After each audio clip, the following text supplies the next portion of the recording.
तो आपका पैर का जो भी साइज हो परफेक्ट आ रहा हो, उसका आप आधा सेंटीमीटर छोटा ही बुलवाओ तो सही रहता है। क्योंकि सो है गाइस, व्हाट्सअप, क्या हालचाल है? आई होप कि आप सभी बढ़िया होंगे और एकदम मजे में होंगे। सो गाइस, आज के वीडियो में मैं आपको MF900 के बारे में कुछ इन्फॉर्मेशन देने वाला हूं और साथ ही साथ कुछ लोगों के डाउट्स वगैरह भी क्लियर करने वाला हूं। वैसे तो मैंने इन डाउट्स को पहले भी क्लियर किया हुआ है बहुत सारे वीडियोस वगैरह में, लेकिन फिर भी लोगों देखते नहीं हैं और फिर बार बार जो है कमेंट्स वगैरह आते रहते हैं, डाउट्स वगैरह आते रहते हैं। तो आज मैं उन्हीं डाउट्स को क्लियर करने वाला हूँ। सो कौन कौन से डाउट्स वगैरह मैं क्लियर करने वाला हूँ वो तो आपको पता चल ही गया होगा थंबनेल वगैरह में देखकर, अगर मैंने डाला होगा तो। लेकिन नहीं डाला हो तो अभी मैं आपको बता ही रहा हूँ। आज मैं आपको बताने वाला हूँ कि MF900 अवेलेबल हुआ है या फिर नहीं हुआ है। वैसे बहुत सारे लोगों को पता चल ही गया होगा, लेकिन फिर भी जिनको नहीं पता है, जो चेक नहीं करते हैं, वो कमेंट्स वगैरह में या फिर इंस्टाग्राम पर DM वगैरह करके पूछा करते हैं। तो उनका डाउट ये वगैरह मैं क्लियर करने वाला हूँ और साथ ही साथ बताने वाला हूँ कि आप अगर MF900 लेते हो तो उसमें जो है साइज कैसे सिलेक्ट कर सकते हो। क्योंकि बहुत सारे लोगों के कमेंट्स वगैरह आते रहते हैं कि भाई मेरा नॉर्मल शू साइज जो है वो ये है, तो मैं MF900 मतलब कोई सा भी स्केट वगैरह परचेस करता हूँ तो कौन सा साइज सिलेक्ट करूँ, क्या उसके अकॉर्डिंग हम ले सकते हैं या फिर नहीं ले सकते हैं, ये भी उनका डाउट वगैरह रहता है। तो वैसे मैंने इस चीज़ पर बताया हुआ पहले भी वीडियो वगैरह में, लेकिन फिर लोगों ने देखा नहीं, तो फिर डबल से मैं इन डाउट्स को क्लियर कर रहा हूँ। तो चलिए फटाफट से करते हैं आप सभी का डाउट क्लियर। तो गाइस, सबसे पहले तो मैं आपको बता देता हूँ कि MF900 जो है वो अवेलेबल हुआ है या फिर नहीं हुआ है। तो पक्का अवेलेबल हो चुका है, आप जाकर देख सकते हैं डीकैथलॉन की वेबसाइट पर या फिर डीकैथलॉन की ऐप पर जाकर चेक कर सकते हैं, वो अवेलेबल हो चुका है। लेकिन 2 या 3 साइज जो है वही अवेलेबल नहीं है और जिनकी ज़्यादा नीड रहती है वही अवेलेबल नहीं है, लेकिन बाकी सब अवेलेबल हो चुके हैं।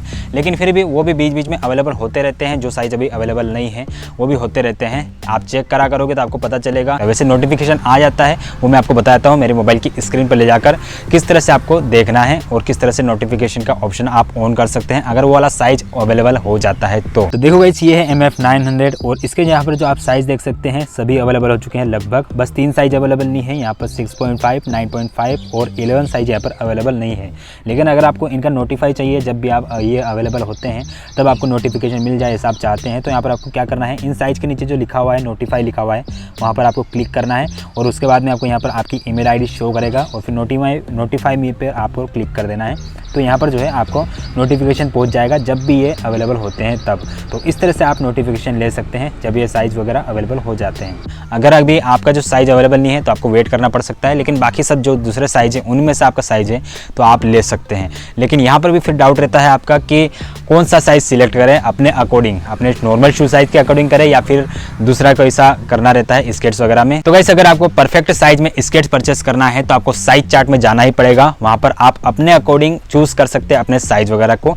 किस तरह से करना है वो भी मैं आपको बता रहा हूँ, मेरी मोबाइल की स्क्रीन पर ले जाकर बता देता हूँ तो आपको सही से समझ में आएगा। तो गाइस, MF900 के यहाँ पर साइजेस तो आपको देखने को मिल जाते हैं कुछ इस टाइप से यहाँ पर, लेकिन अगर आपको यहाँ पर अपने अकॉर्डिंग साइजेस चूज करना है तो आपको क्या करना पड़ेगा, आपको साइज चार्ट में जाना पड़ेगा। तो यहाँ पर आपको साइज चार्ट में कुछ इस तरह से चले आना है, फिर यहाँ पर कुछ इस तरह से इंटरफेस आ जाता है साइज चार्ट का। तो यहाँ पर आपको सबसे पहले बताया हुआ है फुट लेंथ किस तरह से नापना है, पैर के अंगूठे से पैर की एड़ी तक आपको टेप वगैरह या फिर स्केल वगैरह से नाप लेना है, जो भी आपका साइज वगैरह आता है। और फिर यहाँ पर फुट लेंथ लिखा हुआ है नीचे आप देख सकते हैं। अगर आपने इंचेस में नापा है तो यहाँ पर इंचेस सिलेक्ट करना है और अगर आपने सेंटीमीटर्स में नापा है तो यहाँ पर सेंटीमीटर सिलेक्ट कर लेना है। तो अगर मैंने यहाँ पर सेंटीमीटर में नापा और मेरा जो साइज़ है वो 24 सेंटीमीटर आता है, तो यहाँ पर आपको साइज़ किस तरह से देखना है, 24 सेंटीमीटर के सामने जो भी यहाँ पर जो साइज़ आता है जैसे 9.5 है तो यही मेरा साइज़ होने वाला है। तो कुछ इसी तरह से आप अपने पैर के लेंथ को नाप कर और उसका साइज़ देखकर अपने अकॉर्डिंग साइज़ चूज़ कर सकते हैं। बहुत ही ईजी मेथड है। लेकिन यहाँ पर मैं आपको एक सजेशन दे सकता हूँ कि आप जो भी साइज़ हो, आपका पैर का जो भी साइज़ हो परफेक्ट आ रहा हो,